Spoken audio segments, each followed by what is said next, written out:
If you want to make mods for Super Mario 3D World or Super Mario 3D World plus Bowser's Fury, you probably want to know about Spotlight. It's the best level editing tool, and it works for both the Wii U original and the Switch port. Though since my knowledge is exclusively in the Switch port, this video and others I make will be for that version and may not always apply to the Wii U version. So with that out of the way, let's figure out how to use Spotlight. Now, I'm not going to specifically teach you how to install Spotlight. There's some install instructions that come with it. I'll have a GitHub link to Spotlight in the description. That's where you can download it. It'll tell you what to do. It's a little confusing, but generally straightforward. So, once you have Spotlight working, you make sure you have it pointing to a dump of your game, which I have here on my desktop, because I'm disorganized. Yeah, you want it pointing to a folder titled ROMFS that is filled with all of these files that you dump from the game. This is everything in the game. So with the right tools, you can edit whatever you want. And Spotlight specifically edits everything in this folder, the stage data folder. If you go in here, you'll see a bunch of file names that are really confusing. You don't need to worry about right now. The Spotlight will help. All right, first things first, we need to actually open a level to edit it. It's like any other file system. You go click File, there's an open with selector, which we'll get to. There's a save as, there's options, and then there's restart. Restart just closes and reopens Spotlight. Open with selector and options have a bit more to them, so we're gonna click on them, see what's going on. This game directory is the directory you set to launch Spotlight. It points to your actual vanilla game directory. The project directory is useful. You can make it point to a different directory so that you will save files there instead of directly to your original ROMFS file. I never do that because I'm stupid and I constantly overwrite my vanilla files. Don't be like me. Set a project directory. Down here we've got options for your databases. There's rebuild and clear. Clear, I don't know what clear does, I've never used it, but rebuild will rebuild your object database, which basically if you add in a new object or you change the model of an object, you want to hit rebuild on your database so that Spotlight knows to look for a new model for an object or look for new objects. Down in rendering we've got a couple options. This player, I have no idea what it does. I tried to get it to do something. Didn't do anything. But these three do work. You can toggle render areas, toggle skyboxes, and toggle transparent walls. These are all things that you can't actually necessarily see in-game, but you can see them in the editor. Areas are just hitboxes that cause an effect when you enter them. They are all over the place, and sometimes they can be really hard to work around. So if you're working on a level that has a bunch of different areas, you can go ahead and turn them off. Same thing with skyboxes. They get less in the way, but some levels are big enough to go outside of the skybox render in Spotlight, so if that ever happens and it gets in your way, you can stop rendering the skybox too.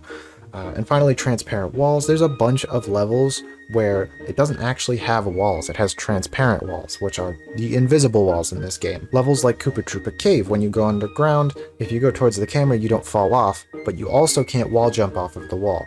Those are transparent walls, and those get rendered in Spotlight, and they can be a real hassle to actually work through because they'll cover things up and you can't click through them and they're annoying, so you can turn them off from rendering.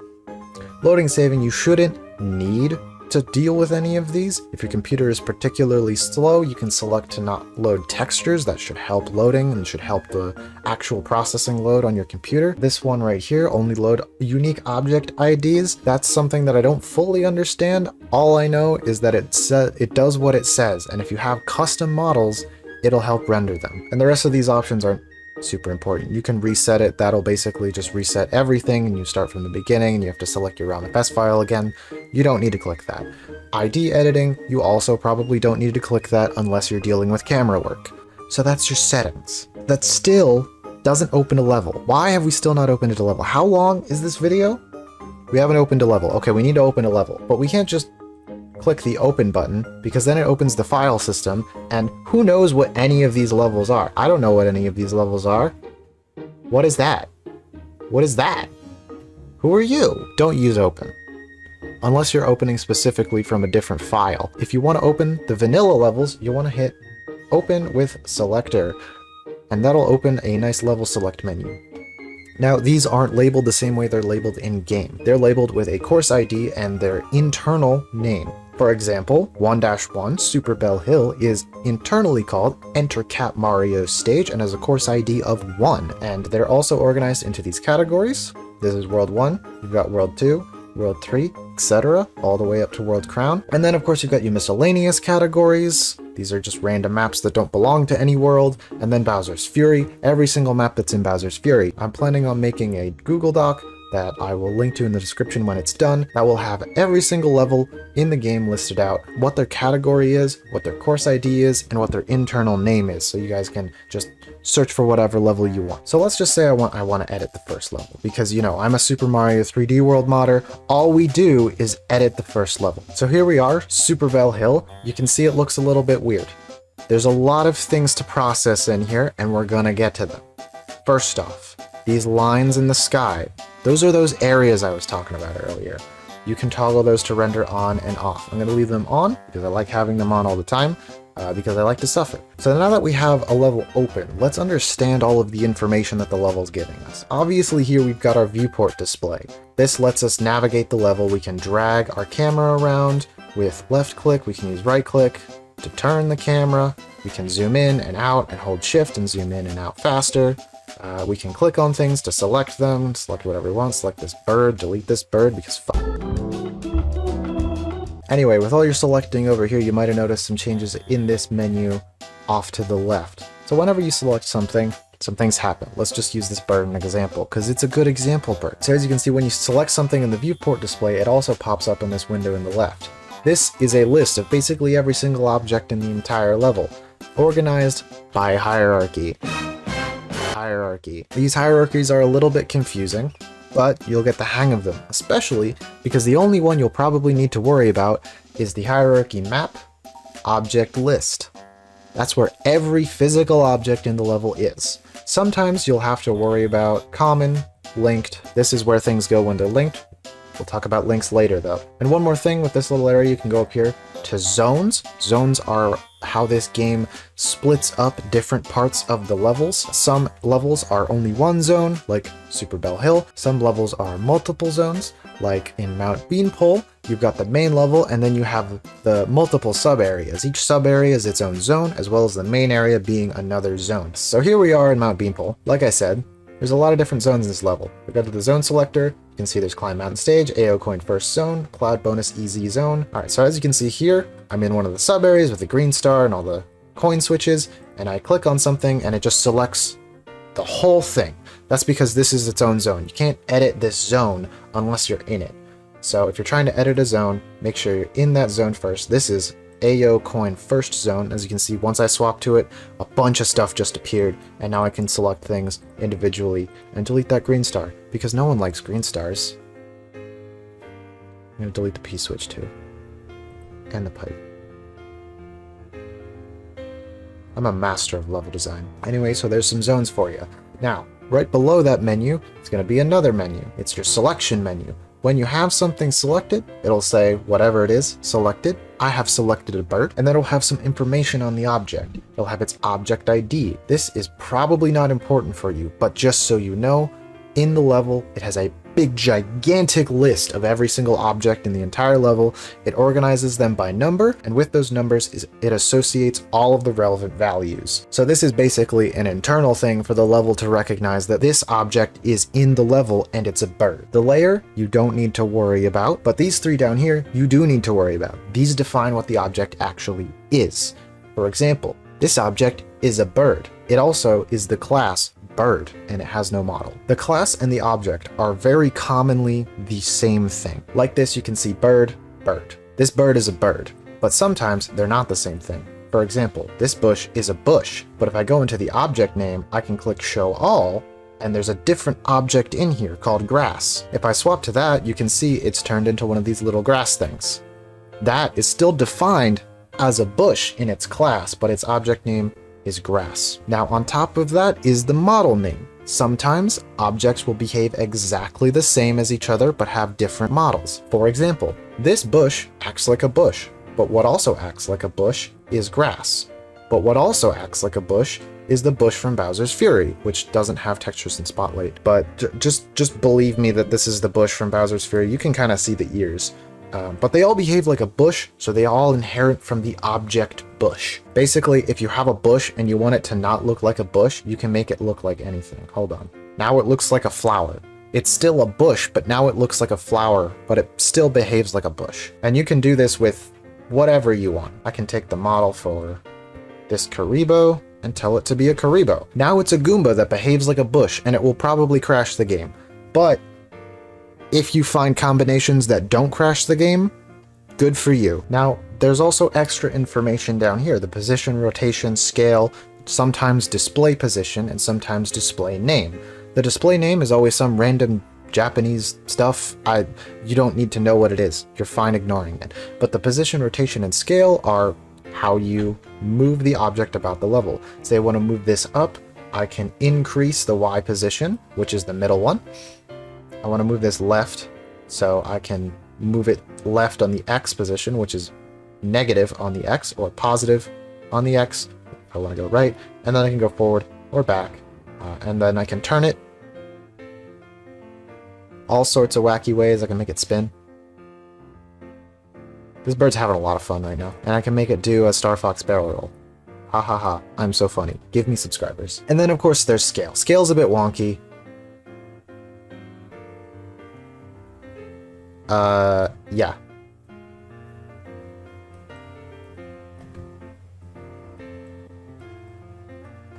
Yeah, that's good. Oh dear. Yeah, scale is a bit wacky because sometimes scaling things up doesn't quite work with their hitboxes.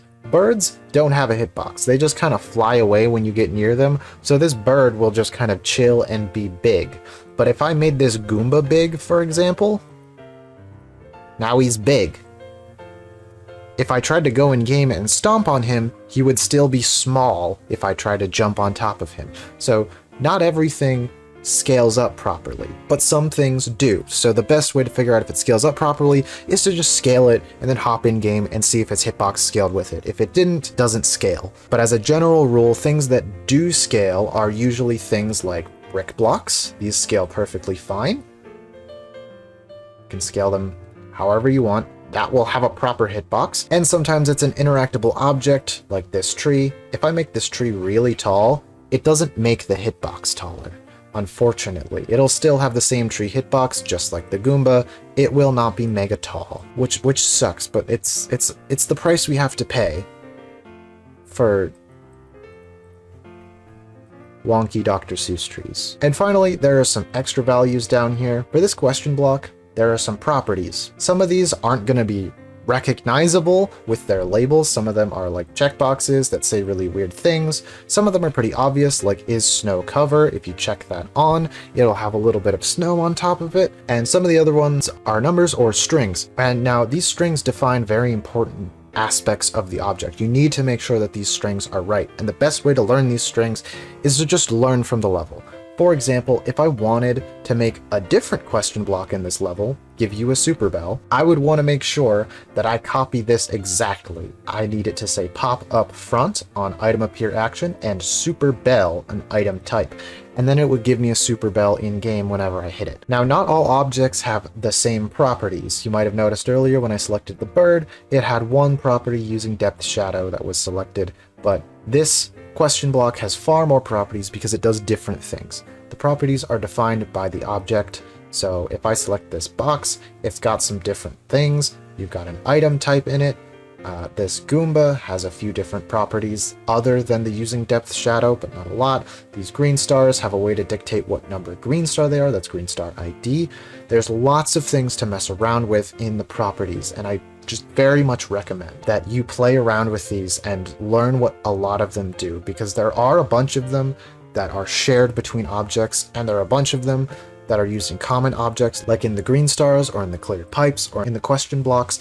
They all behave the same, and you're going to be using them a lot, so knowing what their properties do is super important. Alright, okay, so that's cool. We can move around objects in the level. We can make them really wacky, big, tall.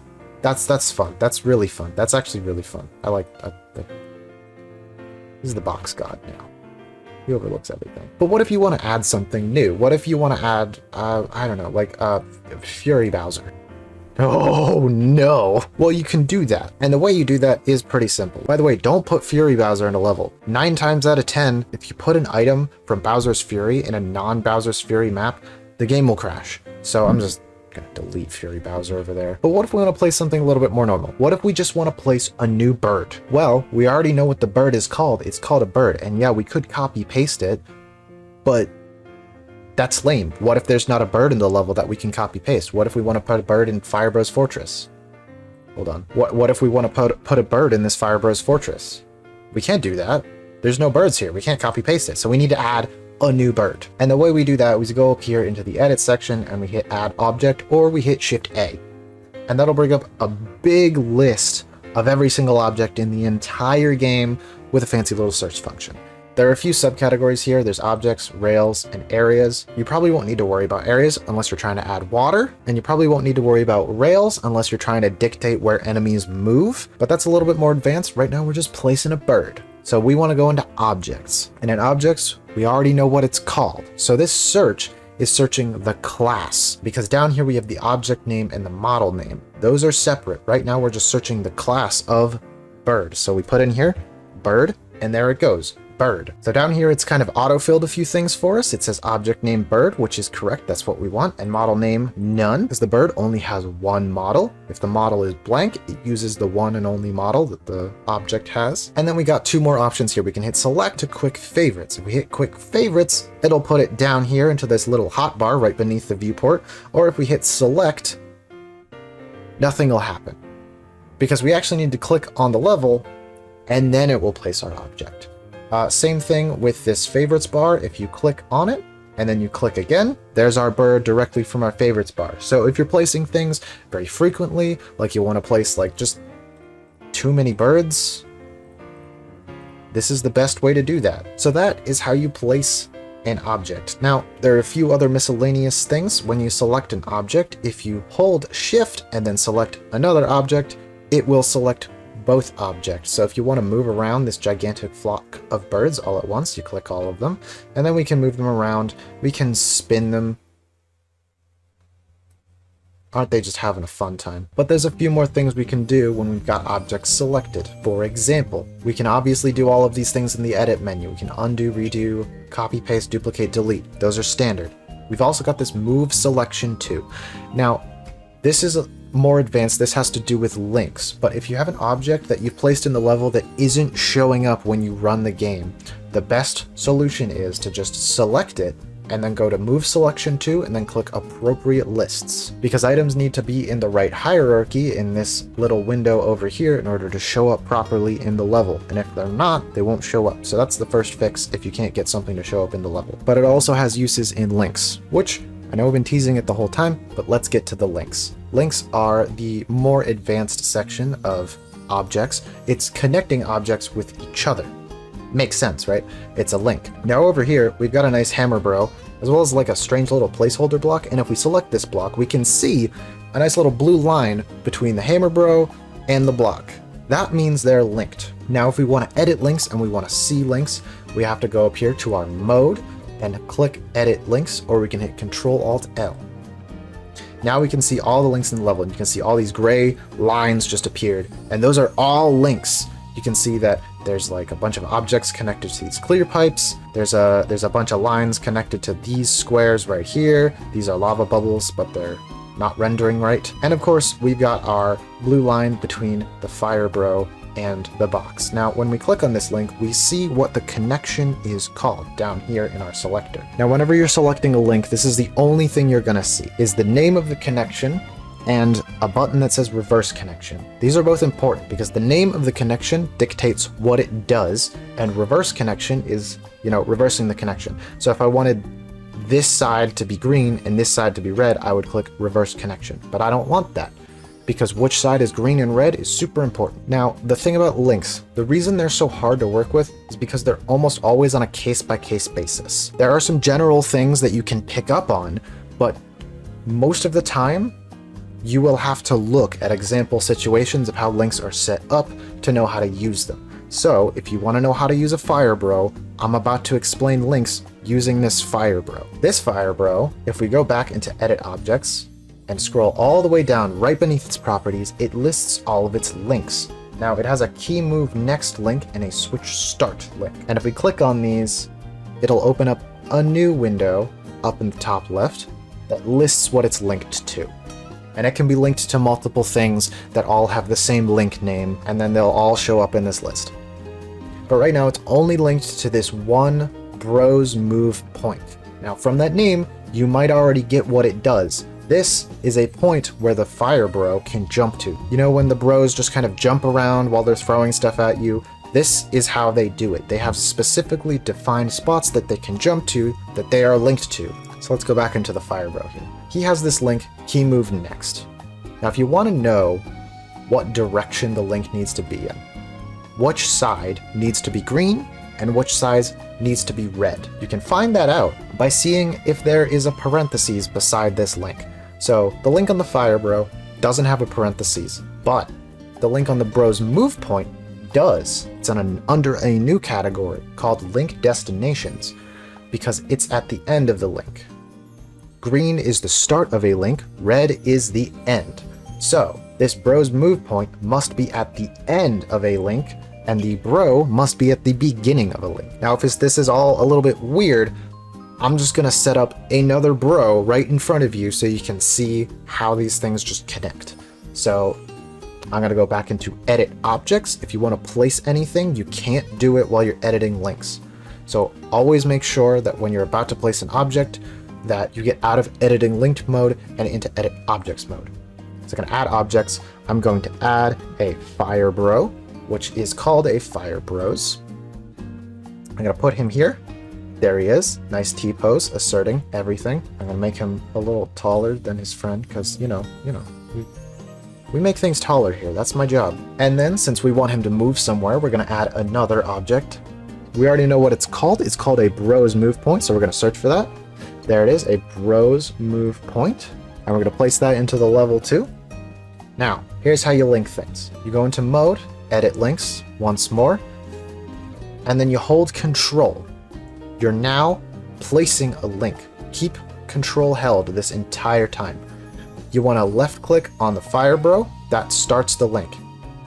See now, there's a link that's green leading to my mouse, which is red. And now I can drag my mouse to whatever I want and they'll sort of light up and that'll say, okay, this is what it's going to link to once I let go of left mouse. But I want to link it to this Bro's move point. So I'm going to hover over the Bro's move point. I'm going to let go of left mouse. And there we go. I've placed a new link. We've got green on the Bro's side and red on the Bro's move point side, so I've set it up right. Now you can see over here the link connection settings. It already says key move next, but those of you who were observant when I was looking at this link, it said key move next. That's a very common link name for things that move. Usually if something moves, it has a link to another object with the link name being key move next. But remember, not always. Basically treat links like a case-by-case basis, but there are some consistent things, and this is one of them. And you know, if you didn't get the link you wanted right away, say for example, I got the view group link instead, all you'd have to do is click on it and find key move next in the list. If you set your links up right, the list should contain whatever link you want, because Spotlight will figure that stuff out for you and give all the objects the right links. If an object doesn't have the link you want and you know the name of it, you can type it in. So like if there wasn't a key move next on here, I could type in key move next and hit enter and it would link properly. And that's how you set up a basic link. And that is largely how to use Spotlight. But really quickly, we're gonna go into Super Bell Hill. Now we're gonna place some things. We're gonna try out our new knowledge of links and Firebros, and we're going to place them into Super Bell Hill, this monstrosity of a Super Bell Hill I've created. So we're going to go edit, add object, Bros. You know what, I want to place a boomerang bro this time. This time we've got a boomerang bro. And I will also want a Bro's move point. So there we go, there's a Bro's move point. You know what?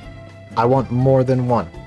I want more than one. Because the nice thing about the key move next link is that you can chain them. Watch this. Go into edit links, link this boomerang bro over to this Bro's move point with a key move next, but then I can link this move point to another move point and select key move next. And now I'm gonna save this and we're gonna see what it looks like in game. Probably horrible, but hopefully our bro will move properly. All right, so we're in here in Yuzu, my lovely testing program of choice. Go to properties. We're gonna turn off everything except this test mod that I've created, and that contains our monstrosity level. And we're gonna load up Bowser's Fury here, load up all the shaders, take forever to actually do it. All right, so here we are back at Super Bell Hill. Let's see if our modifications worked. And there it is. There's our wonky block. There's our weird bird. And there... Oh, there is our boomerang bro. Who's thrown a boomerang and jumped into the ground. But the bro's move point technically worked. Now, yeah, so the reason he's jumping through the ground is because I've set the bro's move point to be slightly beneath the ground. That one's fine. That one's above the ground, so it can find the ground beneath him.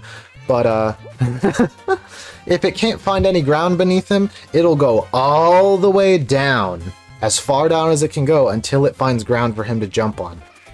So, you know, if your hammer bros are falling to the ground, make sure that their bros move points are in the right spot. And, you know, those little finicky things are just things you gotta kind of have to test out and figure out. And let's try out this bird. Can I make it fly away? I can. There he goes. Let's show off this tree. See, the hitbox doesn't quite work anymore. I'm just gonna slide on it now. And, oh, there's the snow on our block and the giant Goomba. It has a normal hitbox now. And this giant block, I'm pretty sure it should have the right hitbox. Let's find out together, though. Shall we? Oh, it does! It does have the right hitbox. So we learned a thing today. You can scale those up with absolutely no problem. Alright, so that's like the basics of Spotlight for you. Thank you so much for watching. I hope you got something out of this.